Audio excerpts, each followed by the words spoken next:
The Fifth Element wasn't supposed to predict the future. It was created to exaggerate it beyond recognition. Some viewers walked out captivated by its visual chaos and wild creativity, while others left confused by a sci-fi film that felt more like a fever dream than traditional genre fare.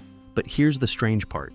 Nearly 3 decades later, the world The Fifth Element imagined doesn't feel quite so strange anymore.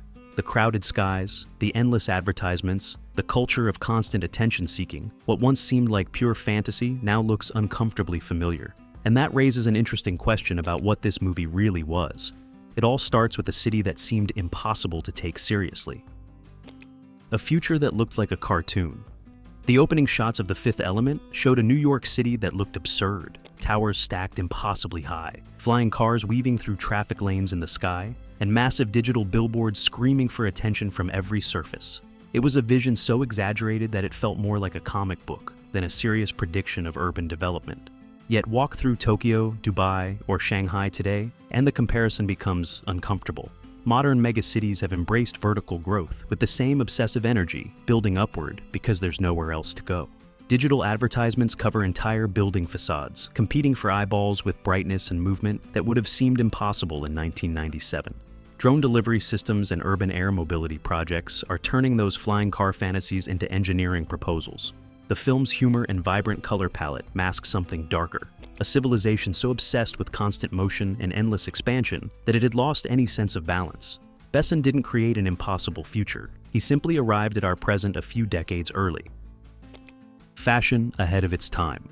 Jean-Paul Gaultier's costume designs for The Fifth Element earned an Academy Award nomination for their bold originality, but even admirers treated them as pure fantasy. The bandage dresses, geometric shapes, and gender-bending silhouettes all seem too extreme for everyday life. Fast forward today, and Gaultier's vision doesn't look quite so impossible. The rise of streetwear as high fashion, the mainstream acceptance of gender-fluid clothing, and influencer culture that celebrates aesthetic extremes have all validated what the film predicted. Designers now regularly present collections that would fit perfectly into Besson's world: oversized proportions, metallic fabrics, and boundary-pushing silhouettes. What makes this prediction remarkable isn't just that the styles became real, but that the underlying philosophy became dominant. The Fifth Element captured the coming era of expressive identity, decades before social media turned personal branding into everyday currency. Gaultier's costumes weren't just clothes, they were statements of individuality in a crowded world. Media that never shuts up. Ruby Rhod bursts onto the screen like a human alarm clock that never stops ringing. His hyperactive energy, his need to broadcast every moment, and his exaggerated personality felt like pure comic relief. Chris Tucker playing a character so over the top that he couldn't possibly represent anything real. But Ruby Rhod wasn't a joke, he was a warning. His character predicted the rise of influencer culture with uncomfortable accuracy, showing a world where entertainment and everyday life would blur into one continuous broadcast. The constant live streaming, the performative personality, the way he turns everything into content. These aren't exaggerations anymore. The film understood something crucial. Attention would replace information as the primary currency of media. Ruby Rhod doesn't care about truth or depth. He cares about keeping eyes on him, maintaining the endless spectacle his audience demands. His character was wrapped in comedy, but underneath was a prophecy about how entertainment would evolve. Louder, faster, and absolutely inescapable. Technology that feels familiar. The technology in The Fifth Element seemed whimsical when it appeared on screen. Computers that responded to voice commands, devices that anticipated user needs, and instant communication across vast distances. Corbin Dallas's apartment automated everything from breakfast preparation to security systems, creating a vision of convenience that felt more like science fantasy than prediction. But those whimsical ideas now exist in our daily lives. Voice assistants respond to our commands. Smartphones anticipate our needs through predictive algorithms, and AI-driven systems learn our preferences without being explicitly programmed. Even Leeloo's instant data download, where she absorbs humanity's entire history in minutes, echoes how artificial intelligence now processes vast information in seconds.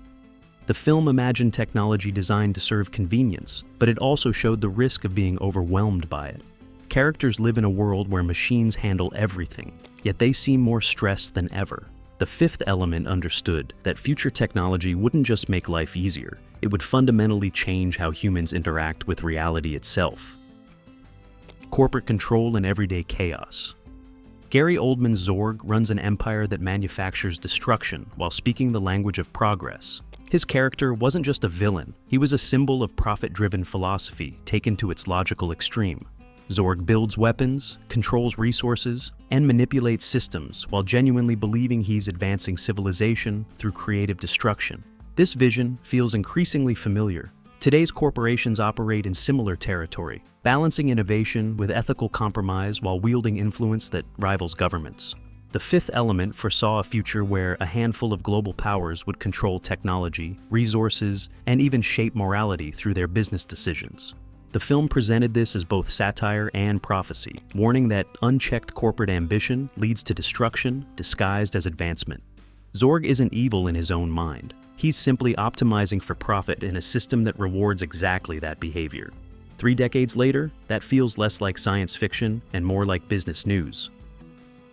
The Earth that's dying quietly.